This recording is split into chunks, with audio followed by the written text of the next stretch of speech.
অন্তর্বর্তী সরকারের অধীনে সুষ্ঠু নির্বাচন হবে কিনা তা নিয়ে সংশয় রয়েছে বলে মন্তব্য করেছেন বিএনপির স্থায়ী কমিটির সদস্য আমির খসরু মাহমুদ চৌধুরী।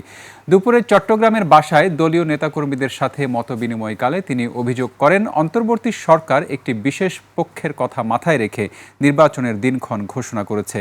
আমির খসরু বলেন, বেশিরভাগ রাজনৈতিক দল ডিসেম্বরে নির্বাচনের মতামত দিলেও পক্ষপাতদুষ্টভাবে নির্বাচন এপ্রিলে নেয়ার পায়তারা করা হয়েছে। এটা গণতন্ত্র পরিবেশের জন্য গভীর সংকট তৈরি করবে, যা বেশিরভাগ বড় দলই মেনে নেবে না। এখন যে কোনো ব্র্যান্ডের পুরাতন এসি বদলে নতুন ওয়ালটন এসিতে উপভোগ করুন 25% ছাড়। সিংহভাগ রাজনৈতিক দলের মতামত আছে অলরেডি, তো মতামত তো সৃষ্টি হয়েছে ডিসেম্বরের পক্ষে। সুতরাং ডিসেম্বরের পক্ষে যেটা মতামত সৃষ্টি হয়েছে সেই মতামতের বাইরে গিয়ে এপ্রিল কেন, এটাই তো প্রশ্ন।